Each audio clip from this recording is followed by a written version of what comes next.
김태현의 정치쇼 금요일 코너 걷지 말고 뛰어라 총선 앞으로 정치쇼 러닝맨 오늘의 주자 두 분 소개해드립니다. 국민의힘 비대위의 호준석 대변인, 더불어민주당 서용주 부대변인 나오셨습니다. 안녕하세요. 네, 안녕하세요. 반갑습니다. 이거 사실은 저는 이거 별로 하고 싶지 않은 주제가 있어요. 어떤 거? 저 원래 이렇게 막 여의도 선거하면서 막 서초동에 고소고발하고 이런 거 별로 안 좋아하거든요. 개인적으로. 저의 모토는 여의도의 문제는 여의도에서 끝내고 서초동으로 가지 말자 이건데. 저도 같은 모토입니다. 예, 그런데 그동안 조용하다가 드디어 이제 고소고발전이 시작이 됐습니다. 어찌 됐건 하나씩 볼까요? 일단 서용주 부대변인. 네. 한동훈 위원장을 명예훼손 혐의로 고발했습니다. 네. 뭐 때문에 고발한 일단 거예요? 또 이제 총선을 앞두고 네. 이 예전에 대선 때 김혜경 여사에 대한 어떤 화두를 또 끌어내는 느낌, 예. 그 아주 고약하죠. 예를 들면은 지금 권양엽 전 비서관이 이게 무슨 김혜경 여사의 당시 대선 당시에 수행을 했다고 그래서 이게 무슨 사천 김혜경 씨가 이거를 공천했다 이런 프레임을 만드는 거잖아요. 그거에 대해서 사천이라고 했다? 그렇죠. 그거를 이게 사천이 아닌데 아님에도 불구하고 마치 민주당이 그걸 시스템이 아니라 누군가가 개입해서, 특히나 이 야당 대표의 부인이 배우자가 나서서 무슨 공천한 것처럼 오해를 시킬 수 있잖아요. 예. 그렇지 않아도 지금 공천이 시끄러워서 지금 여러 가지로 정리를 하고 있는데 예. 이런 식의 아주 고약한 프레임을 씌운다는 자체에 대해서 더 이상은 좌시할 수 없다. 그런 뭐 차원에서 이제 알겠습니다. 법적으로 나선 것이죠. 이 고소에 대한 국민의힘의 입장은 어떻습니까? 그러니까 끄집어냈다고 저희가 하시는데 끄집어내신 것은 민주당이죠. 권향엽 씨가 공천이 되면서 이 문제가 이제 불거진 것이 저희가 없던 일을 만든 게 아니지 않습니까? 그리고 비서다 사천이다라는 말로 이제 그 고발을 하셨는데 비서는 대통령 비서실장도 비서거든요. 예. 근데 비서란 말을 했다고 해서 이게 명예훼손이다. 도대체 어떤 상식에서 그 근거한 것인지 모르겠고요. 예. 그다음에 이제 수행을 안 하셨다라고 했는데 불과 하루 만에 본인이 2021년 12월 10일에 본인의 SNS에 나의 오늘은 정말 파란만장했다. 어디 찍고 대구 상주 거쳐 군위 휴게소 들렀다. 김혜경님은 거기서 누구누구 만나셨다. 사진까지 쓰셨습니다.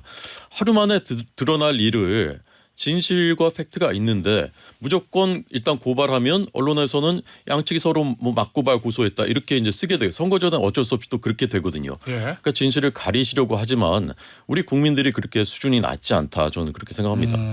알겠습니다.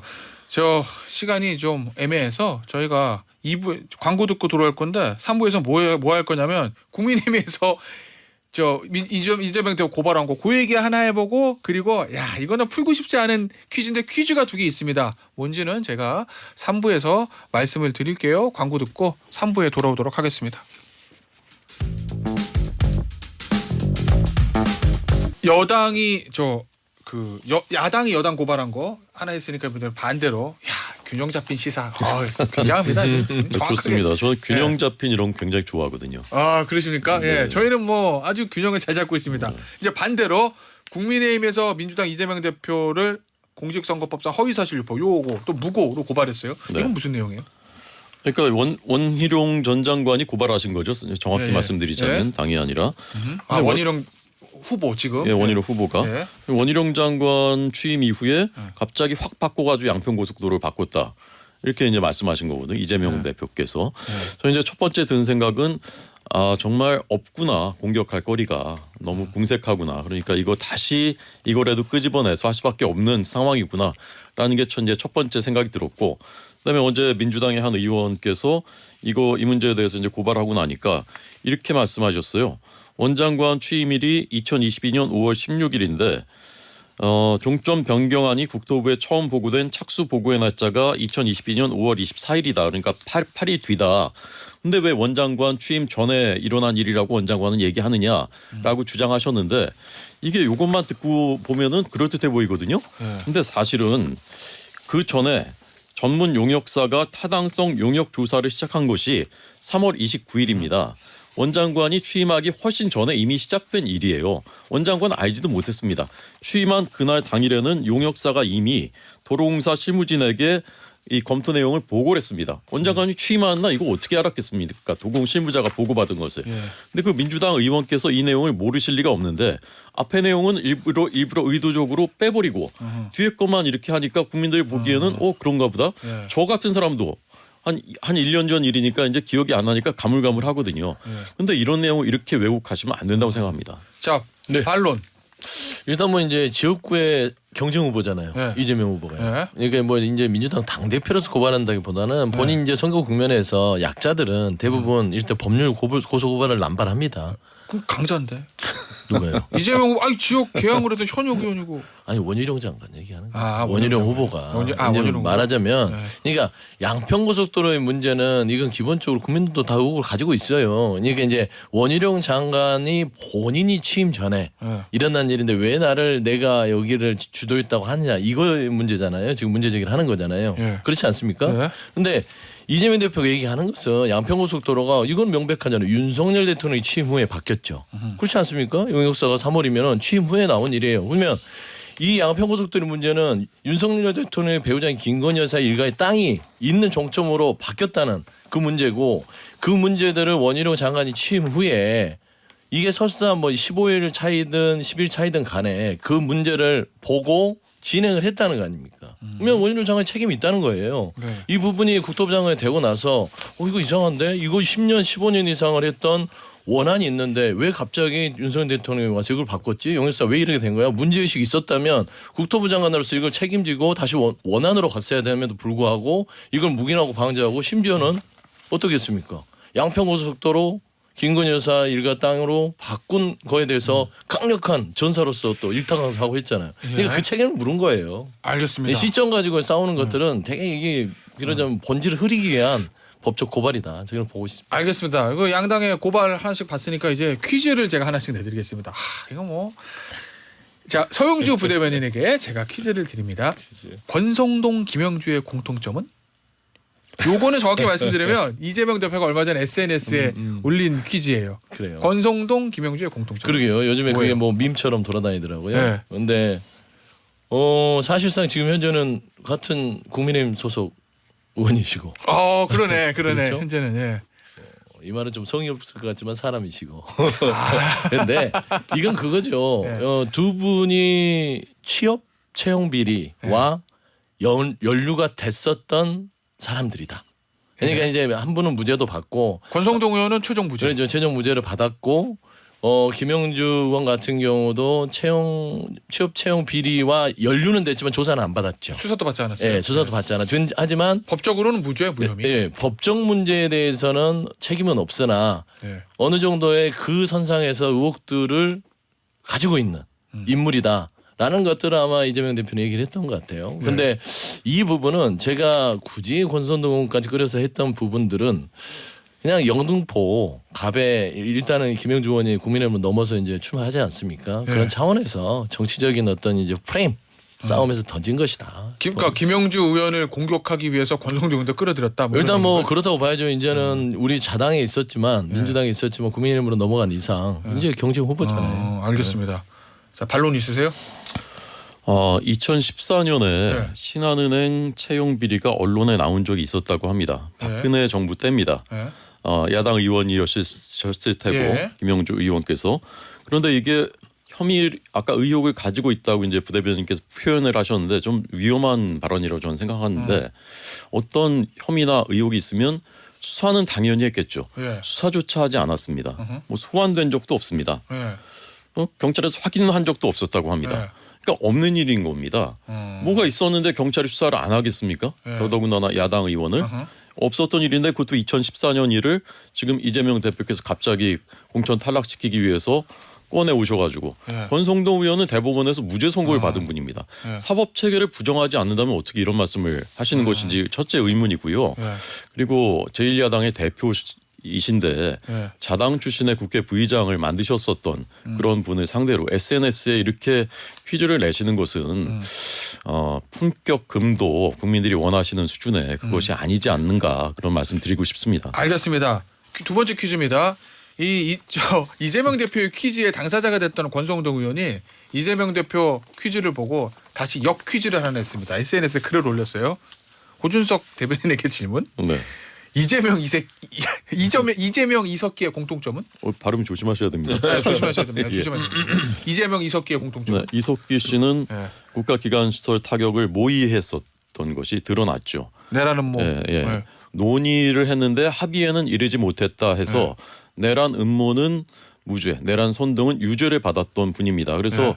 헌법재판소에서 이런 당은 자유민주주의 기본질서에서 존재해서는 안 된다라고 해서 해산 판정을 해산시켰던 그 네. 당입니다. 그 당 애국가는 국가가 아니다라고 말씀을 했던 그런 분이죠.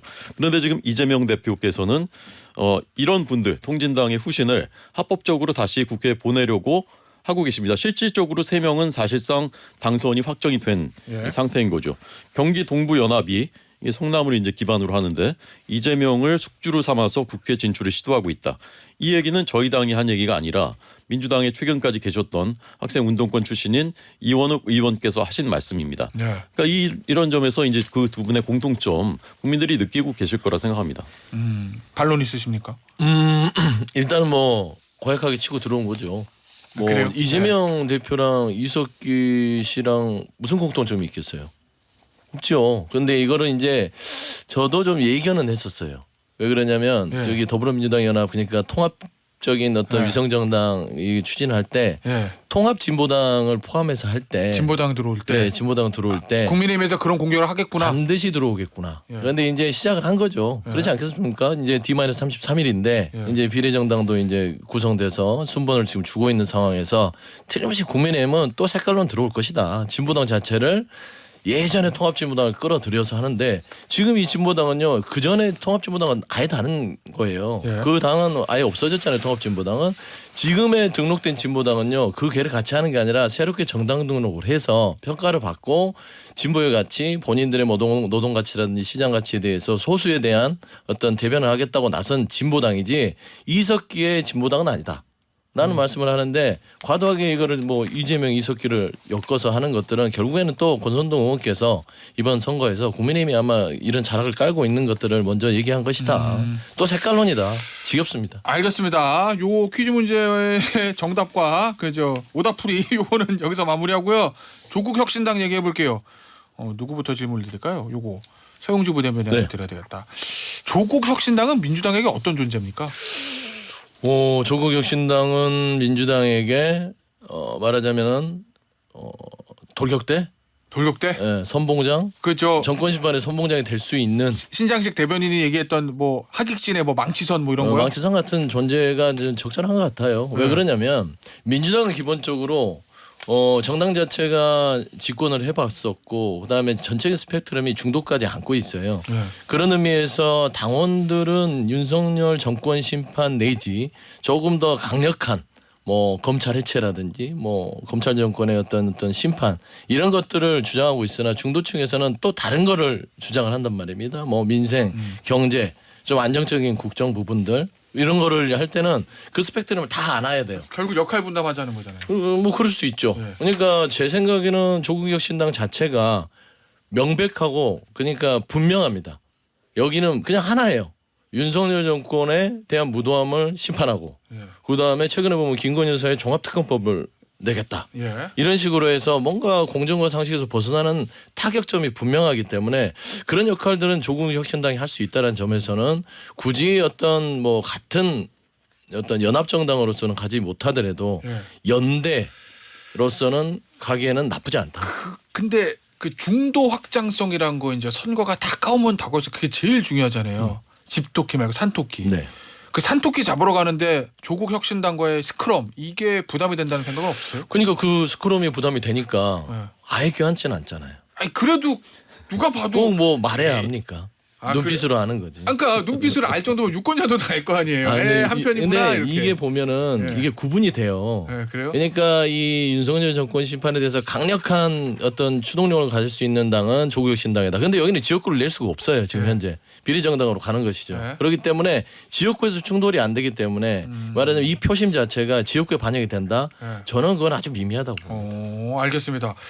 국민의힘에게 조국 혁신당은 어떤 존재입니까? 제가 소영주 부대변인 되게 좋아하는 분인데요. 네. 아, 참 힘드시다 지금. 힘드시겠다 하는 생각이 들고요. 네. 저는 이 공정과 상식의 가치를 지키기 위해서 돌격대를 조국 혁신당을 내보낸다. 네. 이게 정말 말이 되는 일입니까? 공정과 상식을 깨트려서 온 국민이 분노하셨던 그 일선에 재판에서 이미 2심에서 유죄 판결을 받으신 분입니다. 그분이 공정과 상식을 지키기 위해서 돌격대로 나간다. 이것을 어떤 국민이 납득하겠습니까? 저는 이 문제는요. 조국 혁신당 문제는 전략 전술 정치공학 문제 이렇게 계산할 문제 아니라 생각합니다. 이건 법치주의, 우리 사회, 우리 대한민국 자유민주주의 기본질서, 법치사회 근간을 무너뜨리는 일입니다. 법원에서 유죄 판결을 받으신 분, 2심까지 받으신 분이 이게 공정과 상식을 깨트린 분이 이분이 다시 정치 일선에 나서가지고 제1야당과 손을 잡고 돌격대로 일선에 선봉에 나간다? 이거 정말 너무 법치사회를 정말 근간을 흔드는 일 아닙니까? 알겠습니다. 자, 그런데 여론조사 하나 말씀드릴게요. 최근에 저 민주당 공천이 시끌시끌하고 국민의힘은 상대적으로 좀 조용하면서 정당 지지율에서 국민의힘이 뭐 괜찮은 여론조사 결과 꽤 나왔어요. 네네. 자, 그런데 어제 NBS 전국 지표 조사가 나왔거든요. 자, 조사계요. 엠브레인 퍼블릭, K스탯 리서치 등이 지난 4일에서 6일 휴대전화 전화 면접 조사 방식으로 실시된 거고 자세한 내용은 중앙선거 여론조사심의위원회 홈페이지 참조점 됐는데 지역구 투표 의향을 물어보니까 국민의힘 35, 민주당 31. 요 정도만 하면은 국민의힘이 이긴 거예요. 그런데 조국 혁신당에 4가 나왔습니다. 합치면 동률. 자, 비례투표 국민의힘이 28, 더불어민주당 17. 거의 10% 가까이 국민의힘이 이깁니다.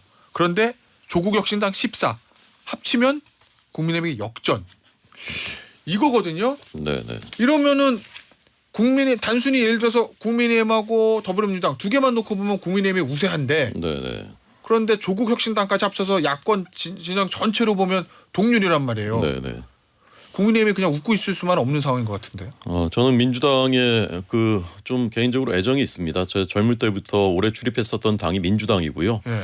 청와대도 김대중 대통령 때 청와대를 출입했었고 예. 아는 분들도 많고 지금도 예. 이제 그 호남의 원로들께는 늘 전화 인사드리고 이렇게 합니다. 저는 민주당이 잘해야 우리나라 대한민국 발전할 수 있다고 생각합니다. 그래서 민주당께 충원을 드리고 싶습니다. 이런 수치에 매몰되면 안 됩니다. 공학적으로 하시면 안 됩니다. 지켜야 될 원칙이 있는 겁니다. 몇 퍼센트 더 얻을 것 같으니까 조국 혁신당도 손잡고 조국의 강 건너시느라고 얼마나 힘드셨습니까? 다 건너지도 못했습니다. 허우적 거리는 것 같더니 결국 다시 돌아가서 유턴해서 지금 회군해서 강 건너편으로 가려고 손을 잡았습니다. 이미 이재명 대표가.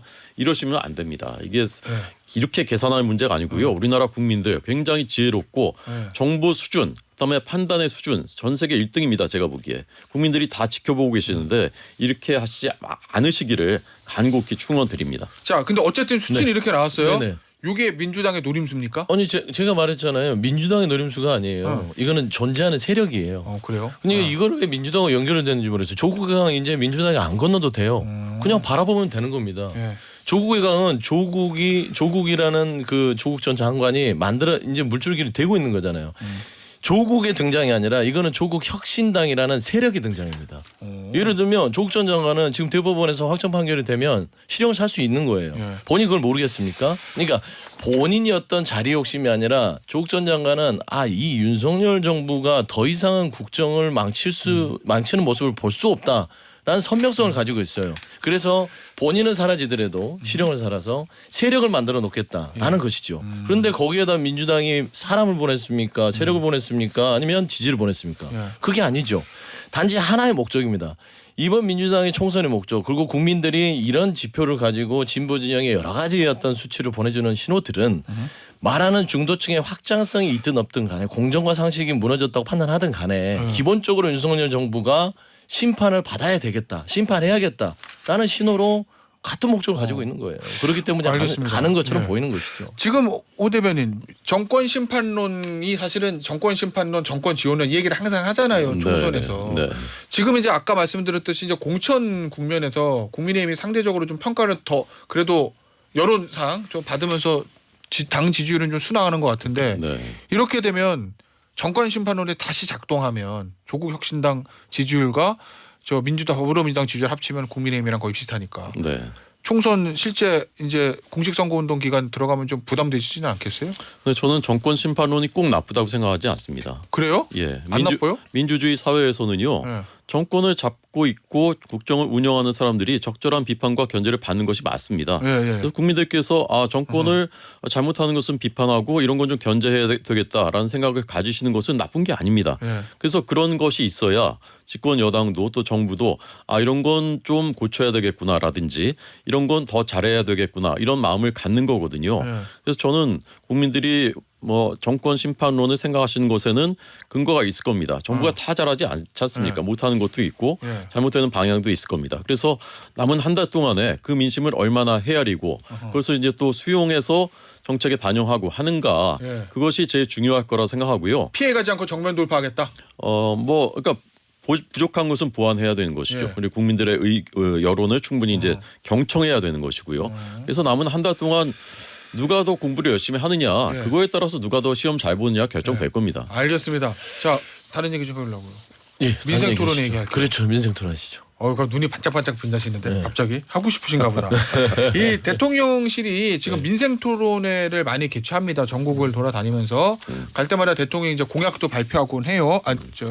공약이라고 선거하는 건 아니니까 공약이라고 하면 공약이라고 그렇고, 하시면 안 됩니다. 예, 지역 네. 개발에 대한 어떤 네. 정책 이야기를 맞습니다. 많이 합니다. 공약은 아니에요. 본인이 출마하는 건 아니니까. 어쨌든 여기에 대해서 민주당이 윤석열 대통령을 경찰에 고발했어요. 해야죠. 왜요?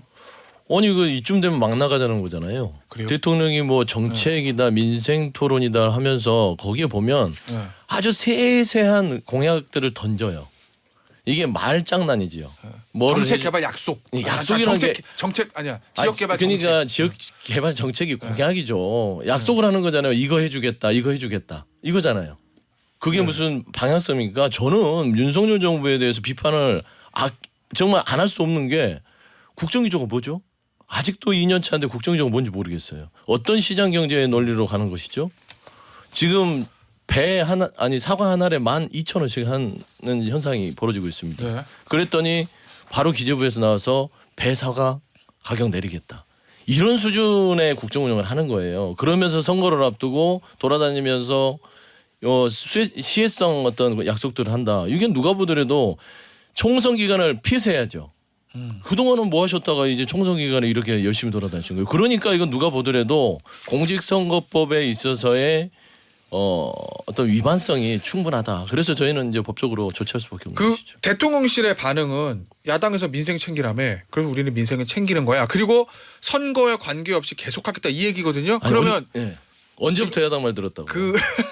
서 대변인의 서 부대변인의 지적 포인트는 요거 지역 행보 하는 것 자체가 문제라는 거예요? 아니면 그걸 선거를 앞두고 해서 문제라는 거예요? 아니 누가 보더라도요. 그러니까 제가 그거예요. 갑자기 공부도 안 하고 일도 안 하고 있다가 총선을 앞두고 민생 행보한다고 돌아다니잖아요.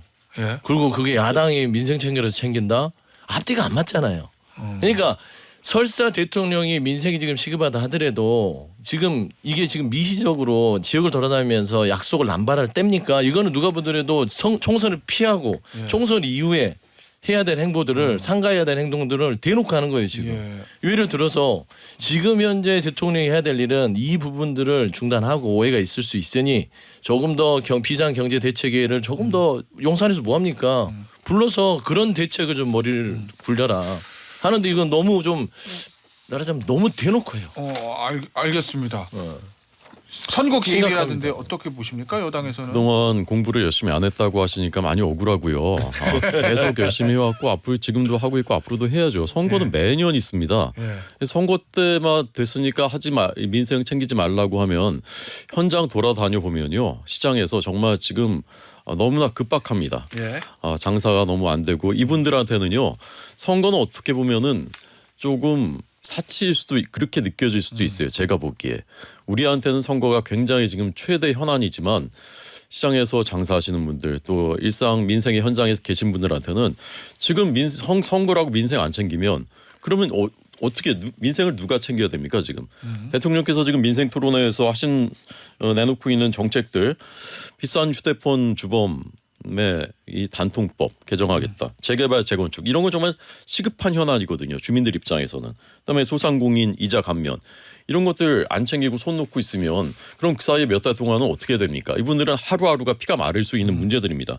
그리고 민주당은 지난 4년 전 총선 때 거의 현금 살포 코로나 지원금 심지어 당시 원내대표는 어느 분 지역구에 가서 이분을 뽑아주면은 안 뽑아주면은 지원금이 덜 나가 이런 말씀도 하시지 않았습니까?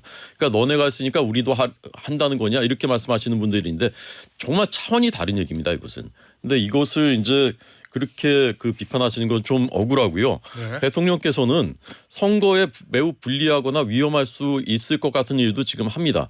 그런데 의대 증원 같은 거 네. 사실 선거 때 건드리면 안 되는 거거든요. 문재인 정부 때는 불과 400명 늘리려다가 반발하니까 그냥 접고 그냥 밀어놨었던 거거든요. 코로나 때문에. 네. 코로나 때문에요. 의대 의사협회가 그때 반발하니까 했었던 반말을 거죠. 했어도 밀어붙일 수 있었는데 코로나가 터지면서 예, 현장 인력들이 너무 힘들어했기 때문에 중단한 거다. 그게 그건 팩트입니다. 대통령께서 이걸 선거 때문에 이걸 그 무리하게 밀어붙이고 그런 선거에 불리하거나 위험할 것 같은 것도 다 지금 일정대로 하고 있는 것이다라는 말씀드립니다. 저는 좀 반론 잠깐 짧게 할게요. 짧게 그러니까 뭐 30초밖에 없어요. 중소기업이라든지 뭐 반통법 피가 마르는데 2년 동안 피 마른 동안 뭐 했어요? 지금 나가서 현장에서 말하는 거 보면 기업 출산지원금부터 시작해서 양육비 선지급제 이게 다 수익성이고요. 이게 공약입니다. 이거 굉장히 위험한 일을 하고 계시다 이런 말씀드립니다. 재발론 있으십니까? 짧게. 민생과 예. 저는 그 선거는 예. 직결도 있다 생각합니다. 예. 여당이 승리하게 되면 경제심리 살아날 겁니다. 왜냐하면 경제 주체들이 시장 경제 자유민주주의 체제로 이제 경제가 굴러가겠구나라는 확신을 갖게 되기 때문에 저는 이번에 여당을 찍어주시면 경제가 확실히 살아날 것이다라는 말씀드리고 싶습니다. 알겠습니다. 오늘 정치쇼 러닝맨 여기서 마무리하죠. 소용주 더불어민주당 부대변인, 호준석 국민의힘 비대위 대변인이었습니다. 감사합니다. 네, 감사합니다. 감사합니다.